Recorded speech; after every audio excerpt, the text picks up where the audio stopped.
ጌታዊና ይቀላል ይወል አትችሎም ስንቱን ተጠግኗል በትንቱኑ ይወጣ እኮ ነው መሬት ቡጭቅጭቅ እዚህ ጋር ተጠግኖ ኦሬዲ እዚህ ጋር ፈርሷል ምን አሰቃየ ማራናታ ጌታው ያለበትን ሶሻል ሲስተም ጥለ መውጣት አትችልም መገለጥ ካልመጣ በቀር እግዚአብሔር ሲሪየስሊ አይምሮ ላይ ያለውን ሪዝኒንግ ፓወር በብርሃን ካላደቀቀው በቀር ካለበት አትወጣም ካለበት የሚወጣ ብርሃን ነው ብርሃን ሲመጣ ነፍስን ክሮስ ያደርጋል ዓለምን መናቅ የምትችለው ኢየሱስ በተገለጠል ልክ ነው ካልተገለጠል ናቀው ተብለ አትንቀውም እንዴት በምን አነጻጽረ ትንቀዋለ እግዚአብሔር ከተገለጠል የሚገባ ብዙ ነገር አለ ባያስረዳም አንዳንዱ ነገር ተነግሮ አይደለም ተገልጦልህ ነው ብርሃን ነው ሁሉ ነገር ገብቶን አይደለም ቸርች ያለነው በርቶልን ነው እኔ መገለጡ ነው የሚያኖረው ኢንካውንተሬ መነካቴን ሳስብኔ ትምህርት ሁሉ ሊጠፋብ ይችላል ስነ መለኮት ተምረ በቀኝና በግራ ድርድረ ሌክሲከን ምናምን ከተገለጠልን ነው እሱ የሚጠቅም የሱ ይሁን ውስጥ እኮ ታውቃላችሁ እግዚአብሔር አሁን ይሆን ሰማይ ይሆን ሲል ባይዘው እግዚአብሔር እንደዚህ አይነት አላልኩም አይልም እግዚአብሔር ይሁን የሚለው ቃል ውስጥ ዲዛይኑ አለ ዲዛይኑን አካል የሚያለብስ ኃይል አለ የእግዚአብሔር ቃል ውስጥ የእግዚአብሔር ዲዛይን አለ ዲዛይኑን ደግሞ ስጋ የሚያለብስ ወይንም ወደ መዳሰስ የሚያመጣ ኃይል አብሯል እና እግዚአብሔር ይሁን ካለ የፈለገው የሚሆነው እግዚአብሔር ከተገለጠል እንደማይዋሽ ሳያስረዳ ታውቃለህ እውነተኛ መሆኑን ባይዘው እግዚአብሔር ብቅ ብሎ ከነገረ እንደዚህ አደርጋለሁ ካለ እንተማመን አትለው ያደርገዋል ብቻ ነው የምትለው በእግዚአብሔር መጠን ዘላለም ውስጥ ማንም የለም እርሱ ከሁሉ የበላይ ነው ካለ ያለውን እንዳያደርግ ሊከለክለው የሚችል ምንም ኃይል የለም እግዚአብሔር ብቻ ይበላት ይናገራት ብቻ አደርገዋለሁ ይበል እንጂ ሰማይና ምድርን ቦታ አቀያይሮም ቢሆን ያደርገዋል ብትሞት አስነስቶ ይፈጽመዋል እግዚአብሔር የሰውየውን ዲቮሽን ነው ስክሪፕቸር ያደረገው ኑሮን ነው መጽሐፍ ቅዱስ ያደረገው ያለው የእምነት አባት የሚሆን ሰውዬ ድንገት እግዚአብሔር መጥቶ ከሰው መሃል ጠራው በጣም እኮ ነው የሚገርመው እኮ አንዳንድ ቀን ክርስትና ብቻ ነው ይሄ ተስፋ ያለው እውነተኛ የሆነ አምላክ የማይዋሽ አምላክ የማይናወጥ ዘላለማዊ የጸና ተስፋ ሰጥቶናል ይሄም በቅርብ ጊዜ ይፈጸማል ያለ ነገር እኮ አይደለም የሰበሰብኩት እኮ አይደለም ሰማይና ምድር የሚፈርስ የማይመስል ሰማይና ምድር እፍ ብሎ ካፉ በሚወጣ እስትንፋስ እንደ አረጀ ጨርቅ ይጠቀልለዋል ይላል ሞኝ እንዳትሆን እንዳትታለሉ በፍጹም ሞኝ እንዳትሆን ያልፋል ምንም ነገር ዝብርቅርቅ ያደርገዋል ግልብጥብጥ ያደርገዋል የማይናወጥ ከተማ በሰማይ አለ እግዚአብሔር ለዘላለም በማን እንጥራ ያለና የሚኖር መቼ ይጥሩ ለዘላለም በዚህ ነው የምጠራው ለምን እኔ የዘላለም አምላክ ነኝ በጣም ብዙ ሰዎች ወደ እግዚአብሔር መንግስት መምጣት አለባቸው ይሄንን እውነትን ይዤ ይሄንን ብርሃንን ተቀብዬ ሹልክ ብዬ መሄድ የለም ሰማይ አክሊል ነው የምንቀበለው እዚህ መክሊት ተሰጥቶናል ስለዚህ እጅ ላይ ያለውን በሙሉ የምታራግፍ ከሆነ ሰማይ ባዶ እጅን ትገባለህ ባዶ እጅን ግን እጅ ላይ ያለውን ሳትጨርስ ከነ ዕቃ ከሄድክ በምን ትቀበላለህ ሽልማትን ዕዳን ይዘህ ስለዚህ ዕዳን አራግፈ ባዶ እጅን ሄድ እዛ አክሊል ለመቀበል ራሱ እዚህ ስራን መጨረስ አለብን እንደዚህ በለ ባዶ እጅን ነኝ ያለ ጳውሎስ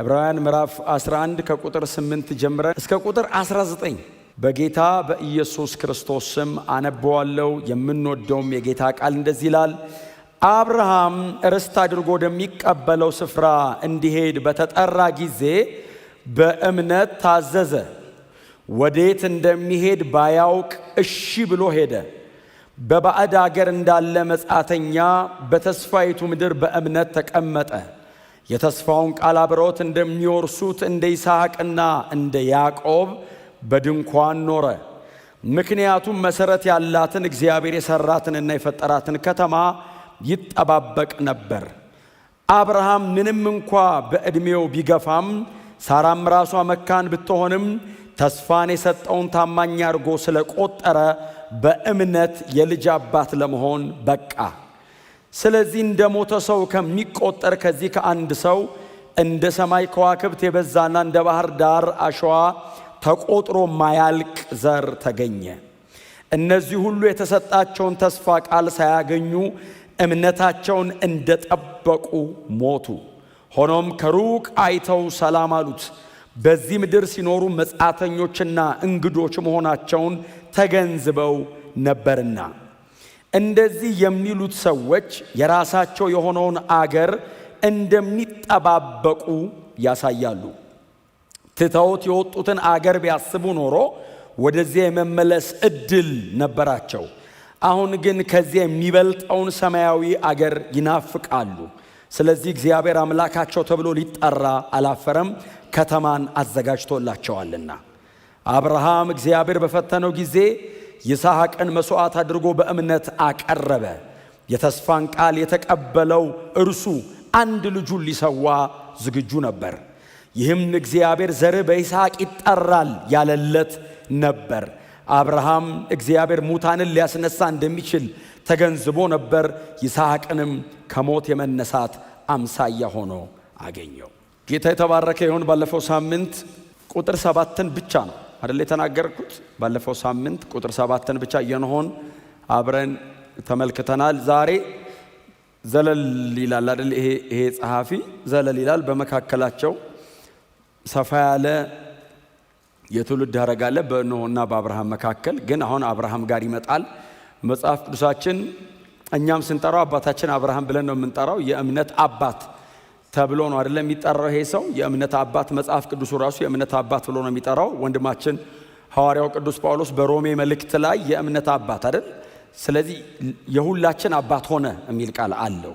ሮሜ ምዕራፍ 4 ቁጥር 16 አካባቢ በዚህ ምክንያት የሁላችን አባት ሆነ የሚል ስላለው ይሄ ሰው የእምነት አባት ነው። እግዚአብሔርን በማመን በጣም ፍሮንት ላይ ከፊት ካሉት የእምነት አባቶች መካከል በጣም ከቀዳሚ አበው መካከል ሽማግሌዎች የሚል ትዝ ይላቸዋል። ምዕራፍ 11 ሲጀምር ሽማግሌዎቹ የተመሰከረላቸው በዚህ ነው ይላልና ከሽማግሌዎቹ መካከል አንዱ አባታችን አብርሃም ነው። እና የዚህ ደብዳቤ ጸሐፊም ስለ አብርሃም እዚህ ጋር ሲያነሳ የመጀመሪያው አይደለም። እያጠናን እያነበበን ስለመጣን ከዚህም ቀደም አብርሃምን በተለያየ አጋጣሚ ያነሳዋል። እዚህ ጋር ደግሞ በጣም ምዕራፍ 11 ላይ ከሚያነሳቸው ሰዎች መካከል ለአብርሃምና ለሙሴ በጣም ረዘም ያለ ክፍል ይሰጣቸዋል። ሁለቱ የብሉይ ኪዳን ፒላርስ ናቸው። ይሄኛው የእምነት አባት ነው። ያኛው ደግሞ ሕግን ከእግዚአብሔር ተቀብሎ እስራኤልን ሕግ ያስጠና፣ ሕግ ያስተማረ፣ በምድረ በዳ እስራኤልን የመራ በጣም ታላቅ የእግዚአብሔር አገልጋይ ነው። መስፍን ነበረ ሰውየው አይደል? የእስራኤል መሪዋ ነበረ። ቀጥሎ ደግሞ በመካከላቸው ነብይ ነበር። መጽሐፍ ቅዱስ እንደሱ ሲል በነብይ እጅ አወጣኸው በነብይም እጅ ጠበቅከው ይላል ስለ ሙሴ ሲናገር ሆሴ ላይና ሙሴን ነብይ ነው ይለዋል።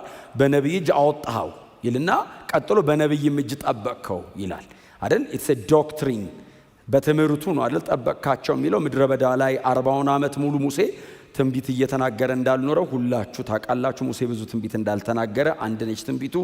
አባቶቻችሁ የተናገረበት ቦታ ላይ ያስገባቸዋል። እቺ ናት መልእክቱ። የተቀረው በሙሉ ሕጉን ማስተማርና በሕጉ በኩል ያለውን ነገር ማሳወቅ። ለሁለቱ በጣም ሰፋፊ ቦታ ይስጣል። ዛሬ አብረን እንግዲህ የምናየው ወንድማችን አባታችን አብርሃምን ነው። ቁጥር 8 ምን የሚለው? አብርሃም ይላል ሲጀምር። አብርሃም ርስት አድርጎ ወደሚቀበለው ስፍራ እንዲሄድ በተጠራ ጊዜ በእምነት ወዴት እንደሚሄድ ባያውቅም እሺ ብሎ ሄደ ይላል። በጣም ይገርማቸዋል። ይሄ አሁን አብርሃምን እግዚአብሔር ካለበት ከኡር ማለት ነው ከከለዳውያን መንደር ከኡር እግዚአብሔር ጠርቶ እኔ ወደማሳይ ምድር ውጣ ሲለው ዘፍጥረት ምዕራፍ 12 ላይ ማለት ነው።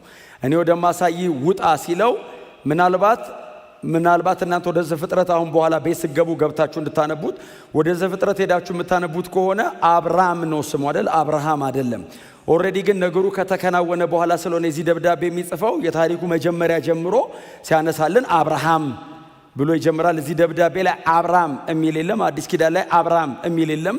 ኦልሬዲ ስሙን ከተቀየረለት በኋላ እግዚአብሔር አብርሃም ብያለሁ አይደል ያለው። ሳራም ሶራ ነበር ስሙ አይደል? ሶራ ነበር ሳራ ሆነች። አሁን ሶራ የሚባል እኔ አላቅም። ሳራ የሚባል ግን በጣም ብዙ ሰው ግን አውቃለሁ። እግዚአብሔር ይመስገን። እና አብርሃምን እግዚአብሔር ጠራው አይደል? የዚህ ደብዳቤ ጸሐፊውን እየነገራቸው ያለው የዕብራውያን ተደራሲያን ዕብራውያን ስለሆኑ ስለ አብርሃም ስትነግሯቸው ባይዘው በጣም እየተኩራሩ ሊሰሟችሁ ይችላሉ። ምክንያቱም ከምትናገሩት ከናንተ የተሻለ ከናንተ የበለጠ ስለምትናገሩት ስለ አብርሃም በደንብ አድርገው ጠንቀቀው ያውቃሉ። ስለ አብርሃም ቅዱሳት መጽሐፍትን ማንበብ ብቻ ሳይሆን የዕብራውያን ላይን ውስጥ ከፈለጋችሁ የመጀመሪያው መጽሐፍ ቅዱሳችን ላይ ዕብራዊ ተብሎ የተጠራው አብርሃም ነው። በመጽሐፍ ቅዱሳችን ውስጥ የመጀመሪያ ዕብራዊው የሚል ቃል አለ። ከመልከ ጼዴቅ ከተባለው የሳሌም ንጉሥ ጋር ሲገናኝ ባይዘወይ ዕብራዊ የተባለ የመጀመሪያ ሰው መጽሐፍ ቅዱሳችን ላይ አብርሃም ነው። እነዚህ ደግሞ ዕብራውያን ናቸው። የመጀመሪያው ፎርፋዘራቸው ቀዳሚው አባታቸው አብርሃም ዕብራዊ ነው። እነሱ የሱ ዲሴንደንት ዕብራውያን ናቸው። ስለዚህ ከነሱ የተሻለ አብርሃምን የሚያውቅ አብርሃምን ሊያብራራ የሚችል የለም። በእውቀት ከሆነ ነገር በዘለለ ደማቸው ውስጥ ሁሉ አለ። ሰውየው መስመር ላይ ነው ያሉት። አባታቸው ነው፣ ልጆቹ ናቸው። እኛ በእምነት ነው የአብርሃም ልጆች የምንሆነው። እነሱ በመወለድ የአብርሃም ልጆች ናቸው። ላይኑ ላይ ያሉ ደማቸው፣ አጥንታቸው፣ ዘራቸው አብርሃም ውስጥ ነው። ስለዚህ አሁን ስለ አብርሃም የዚህ ደብዳቤ ጻፊ ሊጽፍ ብድግ ሲል ጳውሎስ ቢሆን ደስ ይለኛል። የዚህ ደብዳቤ ጻፊ በእውነት እኔ አሁን የደብዳቤው ጻፊ እኔ እከሌ ነኝ ስላላለ እከሌ ነው ልል አልችልም። ዛሬ ግን አሁን ጳውሎስ ቢሆን በጣም ደስ የሚለኝ ለምንድን ነው? ፊልጵስዩስን እያጠና ነው አይደል? አሁን እኛ ልንጨርሰው ነው። ምዕራፍ 3 እዚህ ይላችኋል። ከዕብራውያኑ ዕብራዊው ነኝ ብሏል ጳውሎስ። ስለዚህ ዕብራውያን ተብሎ ከተጠራ እኔ ነኝ የመጀመሪያ አለ። አሁን እንደዚህ ቆጠራ ከተጀመረ ዝም ብሎ ራንደምሊ ዕብራውያን እንደሚባሉት አይደለም፣ እኔ ዋናው ነኝ ይላልና አሁን ጳውሎስ ቢጽፈው ሞር ሰዎቹ ተንበርከከው ይሰሙታል። ምክንያቱም እሱም ዕብራዊ ነው፣ አብርሃምም ዕብራዊ ነው። እነዚህም የመጽሐፉ አድማጮች ዕብራውያን ናቸውና ስለ አብርሃም ሲነግራቸው አብርሃም ርስት አድርጎ ወደሚቀበለው ምድር ወይንም ስፍራ እንዲሄድ በተጠራ ጊዜ እግዚአብሔር ርስት አድርጎ ወደሚሰጠው ምድር አብርሃምን ናውጣ ብሎ በጠራው ጊዜ ወዴት እንደሚሄድ ባያውቅ እንኳ በእምነት ታዘዘ። እምነት ምን አይነት ጉልበታም ነገር ነው! እኔ ባለፈውም ነግሬያቸዋለሁ። እኛ ወደምናውቀው ለመውጣት እንኳን ስንት ጊዜ ነው የምንጸልየው? እግዚአብሔር ከአዲስ አበባ የሆነ ቦታ ሂድ ቢልህ ክሮስ ቼክ በጣም ነው ብዙ የምናደርገው። አብርሃም እግዚአብሔር ርስት አድርጎ ወደሚሰጠው ቦታ ስፍራ እንዲወጣ ባዘዘው ጊዜ ወደማያውቀው አገር ለመሄድ በእምነት ታዘዘ። መረጃ የለውም፣ ጂፒኤስ እጁ ላይ የለም። የት አካባቢ ነው በየት በኩል መጠየቅ አይችልም። እግዚአብሔር ምንድን ነው ያለው? ወደማሳይህ። የት ነው እግዚአብሔር ሆይ ናውጣ። አሁን እግዚአብሔር ሙሉ መረጃ ሰጥቶን ለመውጣት ከባድ ነው፣ ምንም ሳይነግረን በእምነት ለመውጣት ይቅርና። አብርሃም አያቅም። የሄደው ወደ ከነዓን ነው። ባይዘዌ ለምንድን ነው እኔ ወደ ከነዓን ምላችሁ? ያለቀ መጽሐፍ ነው እጄ ላይ ያለው። ዘፍጥረት 12 ላይ አይደለም ያለሁት እኔ ዕብራውያን 11 ላይ ነኝ። አብርሃም ወደ ጌታ ከሄደ ከ4000 ዓመት በኋላ ምናምን ያለሁት አሁን እኔ። ስለዚህ ኦልሬዲ እኔ አውቀዋለሁ ወዴት እየወጣ እንደው። ለምን አንብቤዋለሁ። አብርሃምስ ገና ወክ እያደረገ ነው። እኔ ምዕራፍ 12ን ሳነበው ምዕራፍ 18ን ምዕራፍ 20ን ምናምን አውቀዋለሁ እኔ። አብርሃምስ አንድ ሲራመድ የሚቀጥለው ቁጥር ነው የሚጻፈው፣ አያውቀውም። እግዚአብሔር የሰውየውን ዲቮሽን ነው ስክሪፕቸር ያደረገው፣ ኑሮን ነው መጽሐፍ ቅዱስ እያደረገው ያለው። የእምነት አባት የሚሆን ሰውዬ ድንገት እግዚአብሔር መጥቶ ከሰው መሃል ጠራው። በጣም እኮ ነው የሚገርመው እኮ። አንዳንድ ቀን እግዚአብሔር ተገለጠለት። በደም እናንተ ክሊር እግዚአብሔር ተገለጠለት። የተገለጠለት በከለዳውያን መንደር በኡር ጣዖት አምላኪዎች ናቸው። ባቢሎን ማለት ነው። የከለዳውያን ሀገር እሱ ነው። እግዚአብሔር ተገለጠለትና አብርሃም አለ። አቤት አለ። አያውቀውም። እግዚአብሔርን አይቶት አያውቅም። ስለ እግዚአብሔር ሰምቶ አያውቅም። ለአብርሃም ተገለጠለት። እኔ እከሌ ነኝ አላለውም። እግዚአብሔር እከሌ ነው ሊል አይችልም። እስከዚህ ጊዜ ድረስ እግዚአብሔርን ማንም ሰው እከሌ ነው ብሎ ዲፋይን አድርጎት አያውቅም። እግዚአብሔር ስሙን የተናገረው ሙሴ ጋር መጥቶ ነው። ማልበላቸው ሲል ያለና የሚኖር በል። ስም ማን ነው ሲል ወደዛም ወደዚህም ዘላለም ነው በላቸው። አልሰበሰብም። እንዴት አድርገህ ታስገባኛለህ የሆነ ነገር ውስጥ? አዎ ያለና የሚኖር ለዘላለም በዚህ ስሜ ነው የምትጠራው ብሏል። ባይዘው እግዚአብሔር ለዘላለም በማን እንጥራ? ያለና የሚኖር። መቼ ይጥሩ? ለዘላለም በዚህ ነው የምትጠራው። ለምን? እኔ የዘላለም አምላክ ነኝ። እስቲ አሜን በሉ።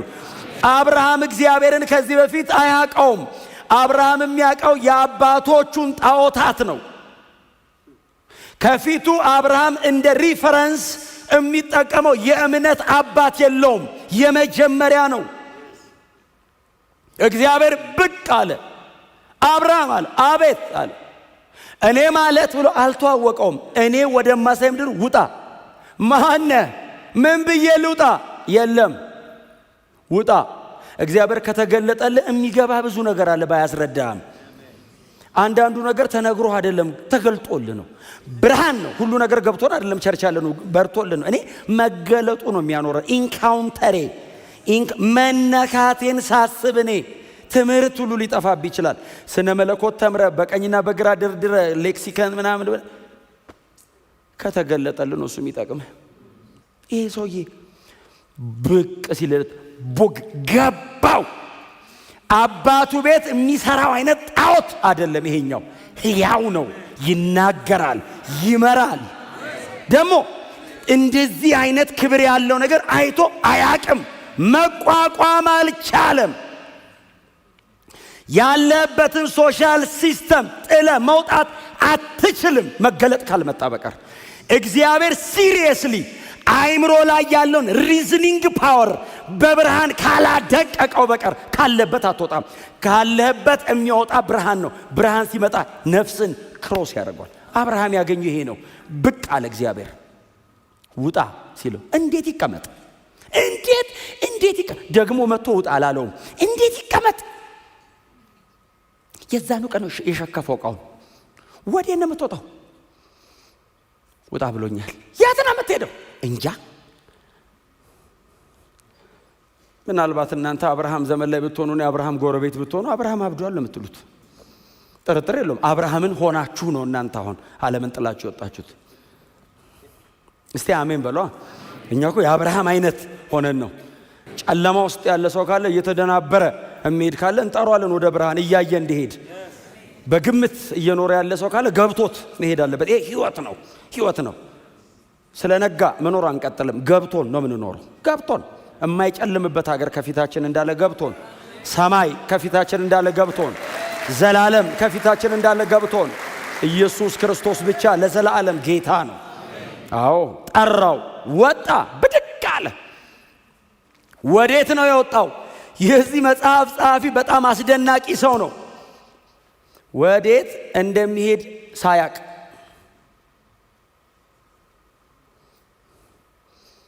ባያውቅም አይደል ያለው ቃሉ፣ የመጽሐፉ ቃል ወዴት እንደሚሄድ ባያውቅም አያውቅም። እግዚአብሔር በእውነት ይስጠን እንደዚህ አይነት አማኝ፣ ድርቅ ያለ አማኝ፣ ሰው የማይሰማ አማኝ፣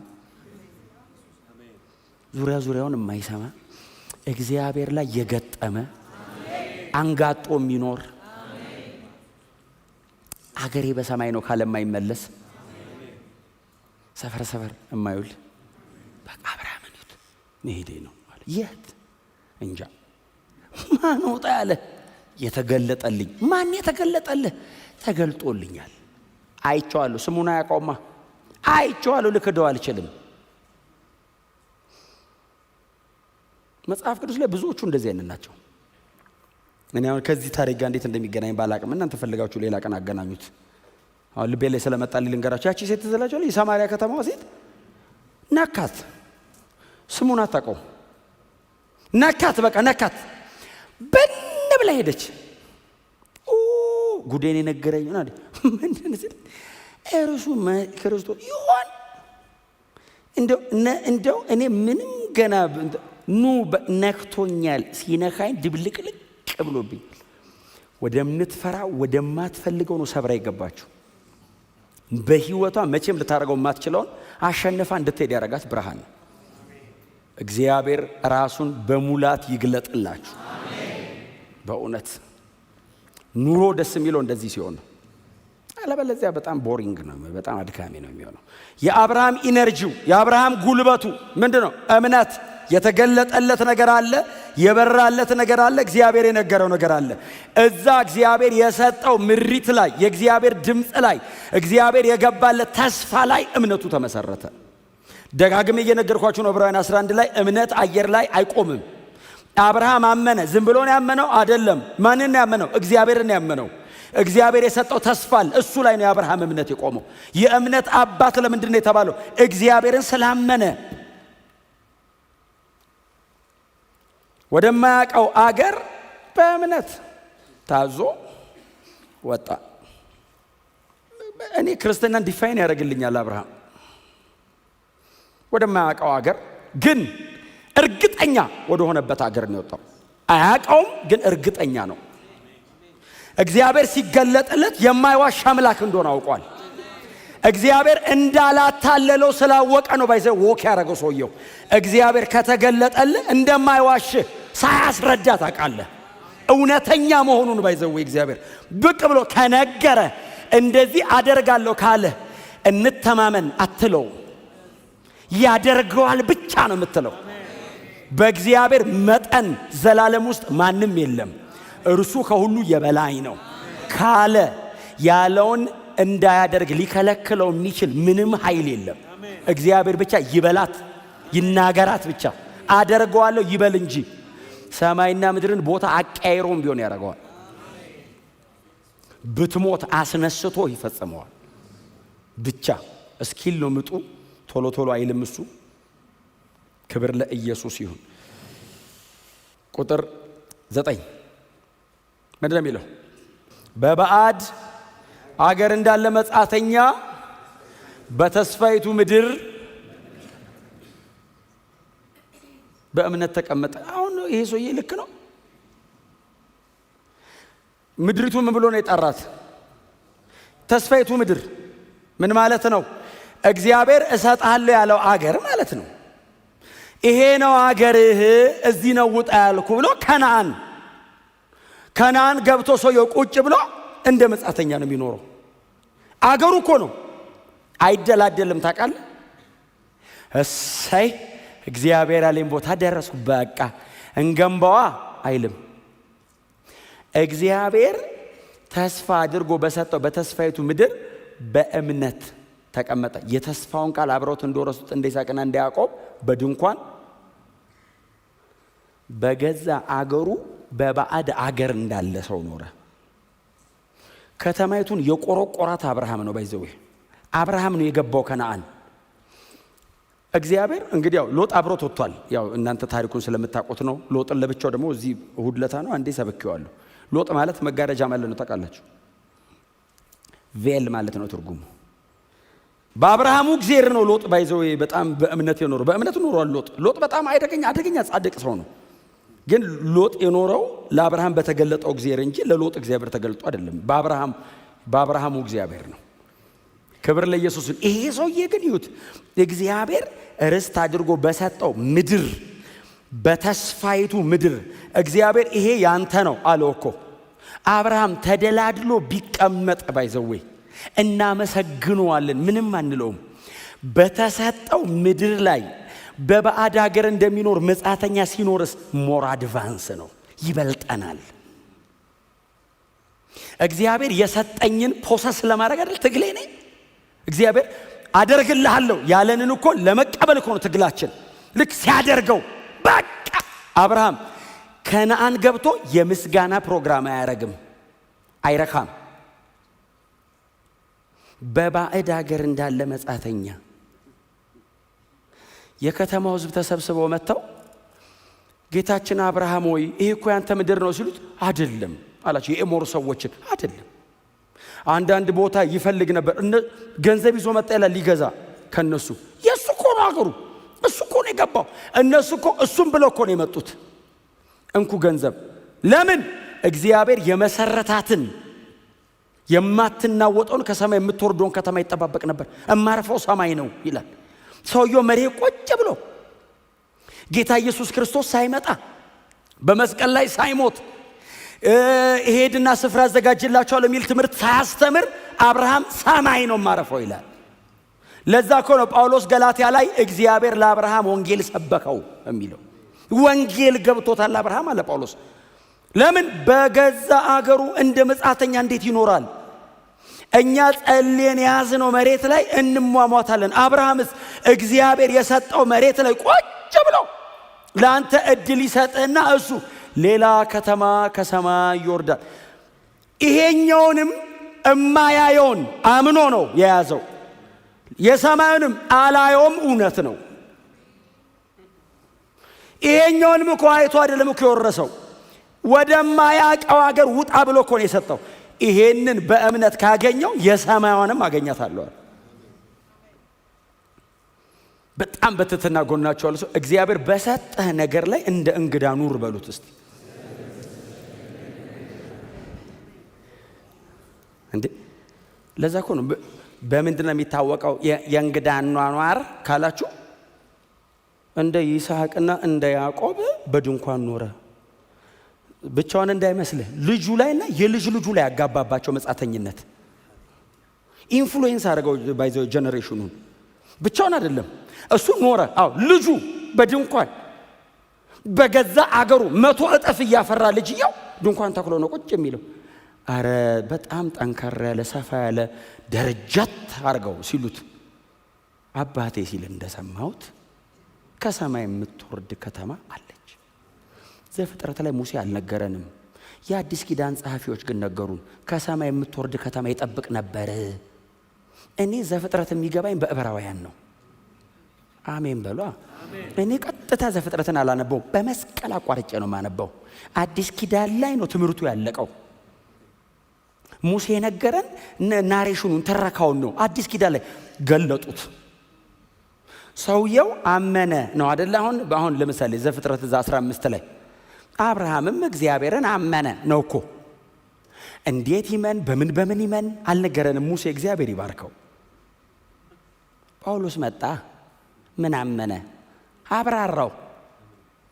ባይዘው ጳውሎስ እንትኑ ለማጉላትና ለማግነን እየታገለ አይደለም፣ እውነቷን ነው የጻፋት።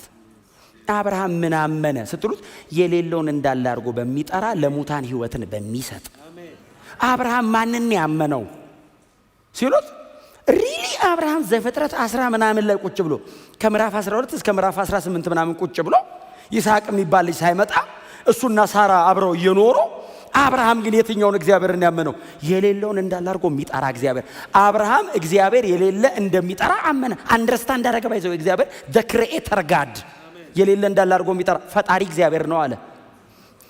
መፍጠርን እኮ ሙሴ አልጻፈም። ዘፍጥረት ምዕራፍ 1 እግዚአብሔር ሰማይና ምድርን ፈጠረ የሚል እኮ ለአብርሃም እኮ የለውም እጁ ላይ። አብርሃም በባዶ ሜዳ በደረቁ እግዚአብሔር ሲገለጥለት ፈጣሪ እንደሆነ ገባው። የሌለ እንዳለ አድርገህ ትጠራለህ። ቀጥሎ ሌላስ ምን አመነ? ለሙታን ሕይወትን የሚሰጥ። ከአብርሃም በፊት የሞተ ተነስቶ አያውቅም። ሰው ሲሞት ሰብሰብ ብለው ቀብረው ነው የሚሄዱት። አብርሃም ምን አመነ? ለሙታን ሕይወትን ይሰጣል፣ የሞተ ያስነሳል። አብርሃም ዝም ብሎ አይደለም ያመነው፣ የሆነ ብልጭታ አይደለም ያመነው። እምነቱን ማብራራት ይችላል፣ እምነቱን ማስረዳት ይችላል። ኮንቪክሽኑ፣ አቋሙ፣ ትምህርቱ፣ የሚኖርለት ምክንያቱ የተመሰረተበት ነገር አለ። ዝም ብሎ የሆነ እግዚአብሔር አይደለም የሚል የሌለ እንዳለ አድርጎ የሚጠራ the creator ለሙታን ሕይወትን የሚሰጥ። በድንኳን ኖረ። ከባድ ቃለች። the most challenging አንዱ ይሄ ነው። እንግዳ ሆኖ መኖር ከባድ ነው።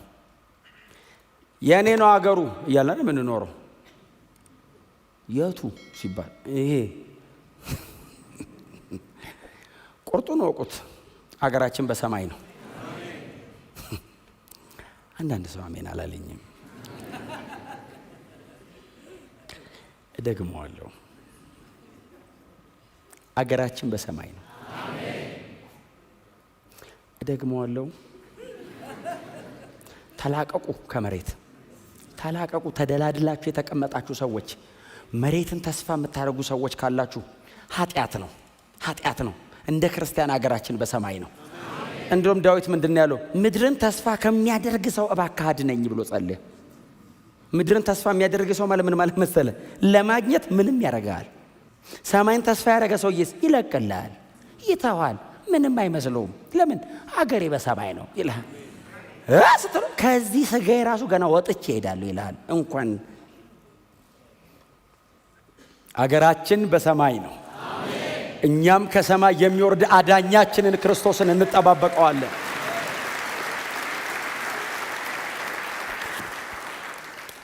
አብርሃም ይሄ ሁሉ ገብቶታል። ለዛ ነው በድንኳን መጻተኛ በሰው ሀገር የሚኖር ባዕድ ማለት ነው። ዲያስፖራ ማለት ነው አይደል እንዴ? የአብርሃም ኑሮ እንደ ዲያስፖራ ሰው ሀገር እንዳለ። አሁን አብርሃም ሲኖር ዲያስፖራ ለምሳሌ ኢትዮጵያዊ ሌላ ሀገር የሚኖር ኢትዮጵያዊ እኮ ቀለሙ ያስታውቃል፣ አገሩ እንዳልሆነ ያስታውቃል፣ ቋንቋው ያስታውቃል፣ የሚወደውና የሚጠላው ነገር ያስታውቃል። እዚህ ሀገር የሚበላው መብል ይላል። ለምን? ሌላ ሀገር አለ።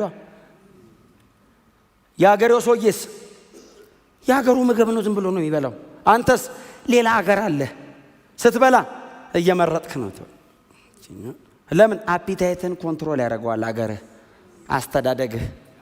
እና የትኛውም ኢትዮጵያዊ ባይዘው የሆነ ሀገር ቁጭ ብሎ ስታገኘው አንድ ቀን ወደ ሀገር ይመለሳል ይላል። ደስ ነው የሚለኝ 40 ዓመት ኖሮ እዛ አንድ ቀን። እውነቱን ነው፣ ዲያስፖራ ነው። እኛም እንደዛ ነን። መሬት ላይ ስንት ዓመት ነው የምትኖረው? 70 ግጥም አድርገን ተቀምጠን ሲጠይቁን ሀገር ሄዳለሁ። የት ነው ሀገር? ሰማይ።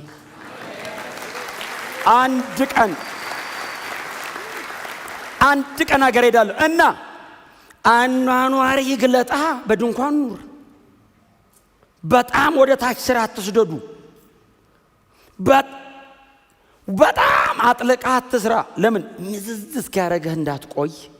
ንጥቃት ላይ ቀለል ብለ እስቲ አሜን በሏ እንዴ። ከመሬት እንዲፈልፍሎ እስኪያወጣ ድረስ እንዳትሆን በድንኳን ቀለል ብለ። በጣም አትርገጠው መሬቱን ራሱ ቀለል ብለ፣ ምልክት እንዳይቀር ከመጣ በዛው።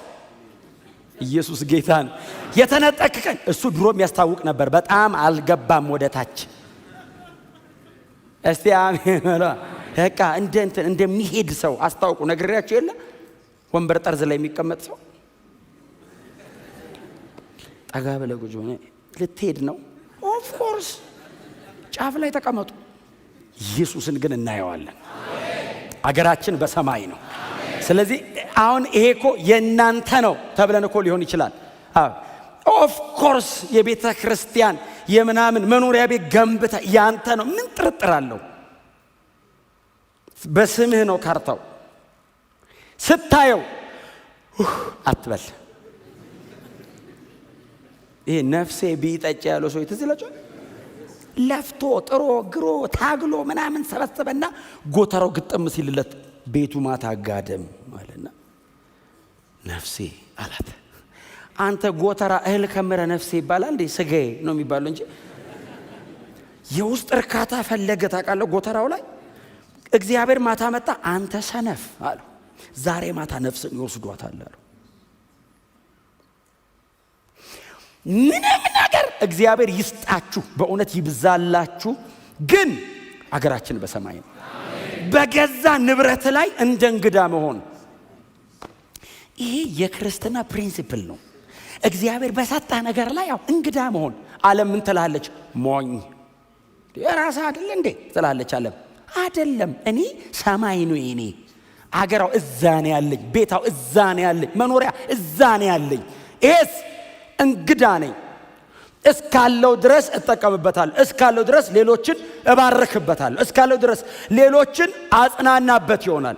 እኔ አገሬ በሰማይ ነው። አልመሰረትም እዚህ ላይ፣ አልቆምም እዚህ ላይ። እንኳን ያለህ ነገር አይደለም፣ ሰማይና ምድር እንዳረጀ ጨርቆ ነው ያልፋል። ያለህ ነገር እኮ አይደለም፣ የሰበሰብኩት እኮ አይደለም። ሰማይና ምድር ይሄ የሚፈርስ የማይመስል ሰማይና ምድር እፍ ብሎ ከአፉ በሚወጣ እስትንፋስ እንደ አረጀ ጨርቅ ይጠቀልለዋል ይላል። ሞኝ እንዳትሆን፣ እንዳትታለሉ፣ በፍጹም ሞኝ እንዳትሆን። ያልፋል። ምንም ነገር ዝብርቅርቅ ያደርገዋል፣ ግልብጥብጥ ያደርገዋል። የማይናወጥ ከተማ በሰማይ አለ፣ ለዘላለም የሚጸና መንግስት ከሰማይ። አብርሃም ይሄ ሲገባው ተዋግቶ ባገኘው እኮ አይደለም፣ እግዚአብሔር በሰጠው መሬት ላይ ተዋግቶ ቢያገኘውማ ደሜን አንጠፍጥፌ ላቤን አውርጄ ይላል። እግዚአብሔር እንዲሁ እኮ ነው የሰጠው። እግዚአብሔር በሰጠው መሬት ላይ እግዚአብሔር እኮ ነው የሰጠው። መጻተኛ ነው፣ ድንኳን ይተክላል። ለምን? ከአባት ቤት ውጣ ያለኝ እግዚአብሔር ከዚህ ደግሞ ተነስ ቢለኝ እዚህ ደግሞ ወድጆ ሳይቸግረኝ ደግሞ ለመላቀቅ ልጨነቅ እንዴ? አልወደውም። እስቲ አሜን በለው። ሀፋፍ 100% ለእግዚአብሔር ነው። እስቲ አሜን በለው። ምንም ነገር ላይ ተጣብቀ 100% ጥልቅ ብለ እንዳገባ ሞጮ መከራ ነው። ስትገባ ቀለም በዚህ ጥልቅ ብለ ስትወጣስ ተቦጫጭ እንዴ ተገነዘ ለምን ዛጋር ከበስቲ ከሆነ ጌታ ይባርክ ሲሄድ ቻው አሜን በለው። ቻው ለምን 100% ለእግዚአብሔር ነው። ለምን? ለዘላለም ነው የሚይዘኝ። ከምንም ነገር ደግሞ እግዚአብሔር ባይዘው ተላቀቅ ሊል ይችላል።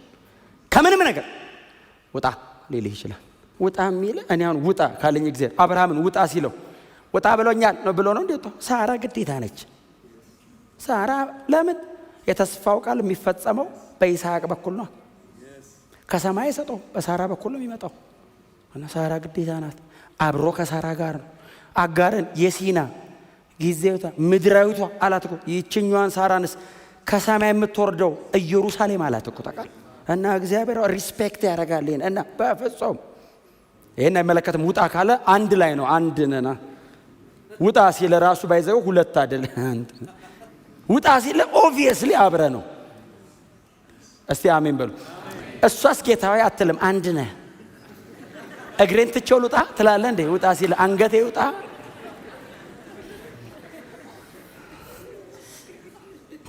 ገብቷችኋል? ወጣት ማስተማር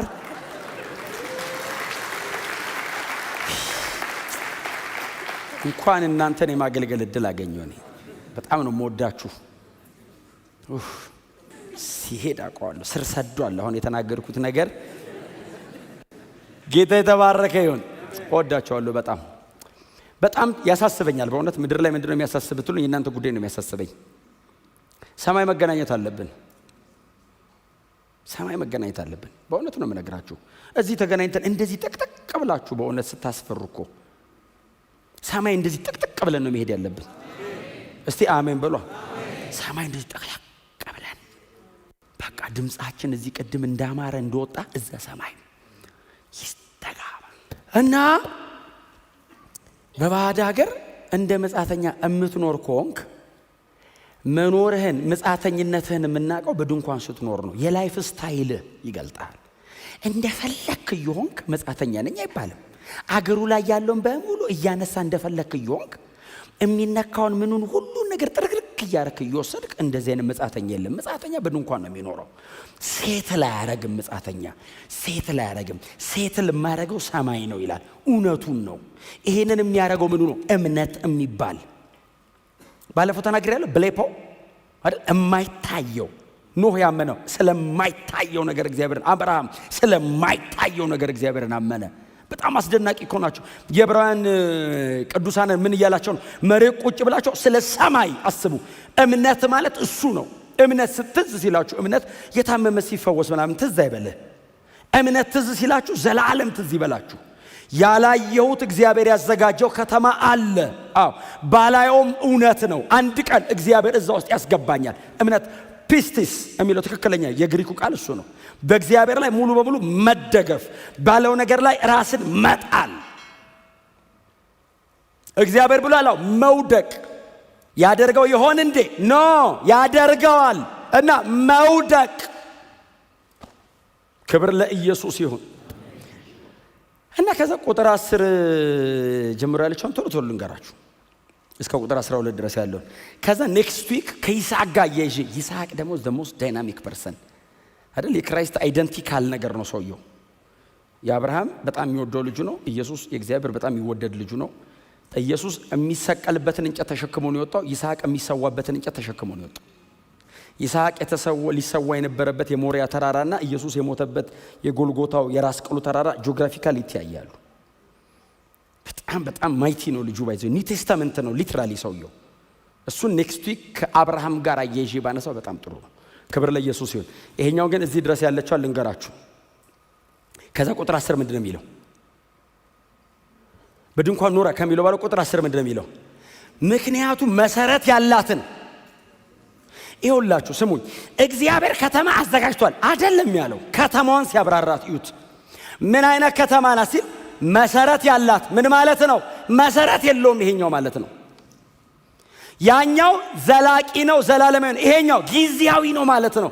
አብርሃም እዚህ ለምንድን ነው እንደ መጻተኛ የኖረው? ጊዜያዊ ነገር ላይ አልመሰረትም ብሎ ነው። ለምን? ዘላለማዊ አለ። መሬቱን ያዋረደው ሰማይን አንደርስታንድ ባረገበት መጠን ነው።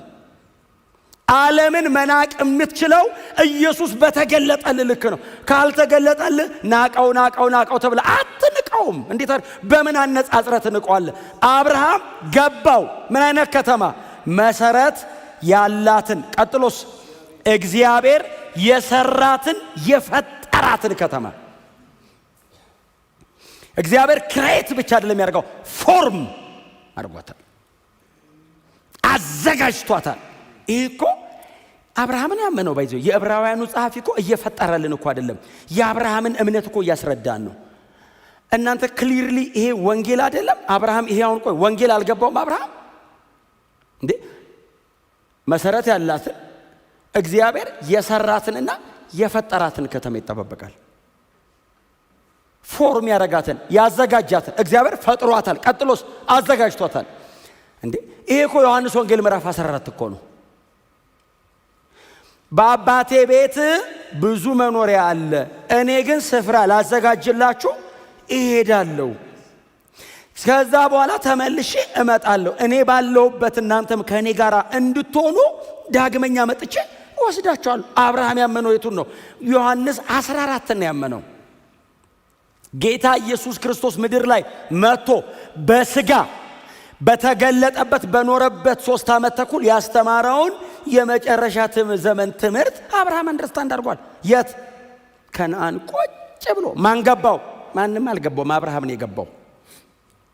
ስለ እግዚአብሔር ብትጠይቅ ማንም አይነግርህም፣ አብርሃም ነው የሚነግርህ። አብርሃም የጠራውን እግዚአብሔርን ብቻ አይደለም የተዘጋጀውንም ከተማ አንደርስታንድ አድርጎታል። የሆነ ምናብ ሰማይ ወስዶ እግዚአብሔር በትን ያረጋናል አይደለም። ከተማ አለ። ምን አይነት ከተማ? መሰረት ያለው ከተማ፣ የማይናወጥ ዘላለማዊ እረፍት እዛ ነው ያለው። እዚህ እንደ መጻተኛ የምኖረው እዛ ነዋሪ ለመሆን ነው። ዱዋል ሲቲዝንሺፕ የለም መንፈሳዊ ዓለም ላይ። እዚህም እዛም የሚባል ነገር የለም። እዛ ነህ፣ እዚህ እንግዳ ነህ። አሜን በሏ። አንዳንድ ሀገራት አሁን ዱዋል ሲቲዝንሺፕ ይፈቅዳሉ። የእንትንም ሀገር ዜጋ ነህ፣ ኢትዮጵያዊም ነህ። መንፈሳዊ ዓለም ላይ ዱዋል የለም። 70 ዓመት የዓለም ነኝ ሲሄድ እዛ ነኝ የሚባል ነገር እዚህ ሆነ እዛ ነው የምጨርሰው። አሜን በሏ። ፓስፖርትን ትቀይራለህ እዚህ ሆነ። አገሬ በሰማይ ነው።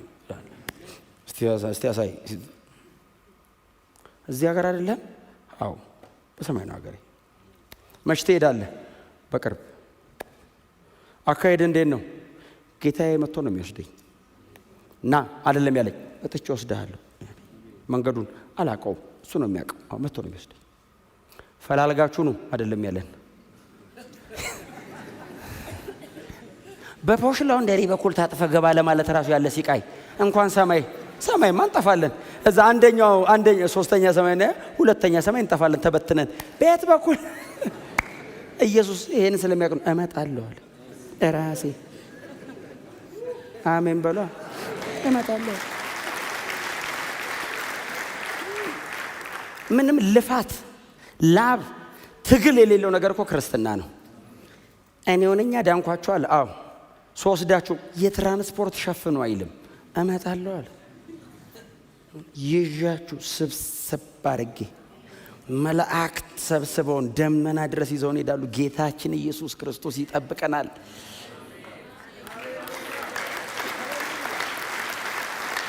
እንደዚህ ህዝብ ምስጉን የት አለ? እንደዚህ አይነት ተስፋ ያለው ህዝብ የለም የትም። ክርስትና ብቻ ነው ይሄ ተስፋ ያለው። እውነተኛ የሆነ አምላክ፣ የማይዋሽ አምላክ፣ የማይናወጥ ዘላለማዊ የጸና ተስፋ ሰጥቶናል። ይሄም በቅርብ ጊዜ ይፈጸማል። አብርሃም ተስፋ ያደረገው እኛ ተስፋ የምናደርገውን ነው። አብሮን ነው የሚገባው። አብረን ነው የምንሄደው ከአብርሃም ጋር ባይዘው አብርሃም ቀድሞን አልሄደም ኢየሱስ አዘጋጃለሁ ብሎናል አዎ የብሉይ ኪዳን አባቶች በሙሉ ተዘጋጅቶ ይጠብቀናል እያዘጋጀ ነው እስካሁን እንኳን አልቋል የተመረጡት እስኪድኑ ይታገሳል ስለሚል ነው እንጂ ኢየሱስ እኛ እንደምንገነባውን ከጀርባኛ እየሰራን እንደዚህ እኮ አይደለም እኮ ሰማይ በቃል እኮ ነው የሚፈጥረው እሱ ይሁን እሱ የሱ ይሁን ውስጥ እኮ ታውቃላችሁ እግዚአብሔርን ይሁን ሰማይ ይሁን ሲል ባይዘው እግዚአብሔር እንደዚህ አይነት አላልኩም አይልም እግዚአብሔር ይሁን የሚለው ቃል ውስጥ ዲዛይኑ አለ ዲዛይኑን አካል የሚያለብስ ኃይል አለ የእግዚአብሔር ቃል ውስጥ የእግዚአብሔር ዲዛይን አለ ዲዛይኑን ደግሞ ስጋ የሚያለብስ ወይንም ወደ መዳሰስ የሚያመጣ ኃይል አብሯል እና እግዚአብሔር ይሁን ካለ የፈለገው የሚሆነው እንጂ እየሰረዘ እየደለለ እንደዛ አይደለም እኛ ነን እኮ ተከታታይ ትምህርት ሰማይ ተከታታይ ትምህርት ይሆን ነው ይሆናል ሰው በጣም አስቸጋሪ ስለሆነ ይሆን ሲባል ሰው ቆይ ይላል ቆይ እግዚአብሔር ወይ እንመካከር ይላል ፈቃድ ያለው ሰው ነው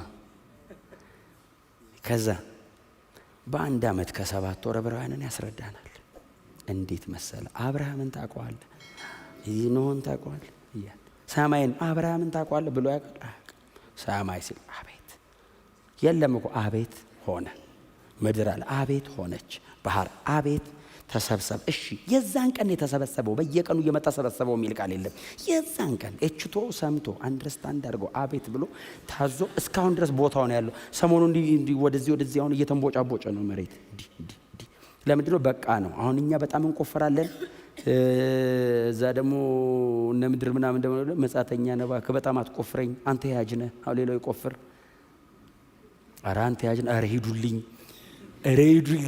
ሱናሚ በዚህ በኩል ይመጣል ጦርነት ይሆን እንደምታዩት ነው ግን ጌታዊና ይቀላል ይወል አትችለውም ስንቱን ተጠግኗል በትንቱኑ ይወጣ እኮ ነው መሬት ቡጭቅጭቅ እዚህ ጋር ተጠግኖ ኦሬዲ እዚህ ጋር ፈርሷል ምን አሰቃየ ማራናታ ጌታው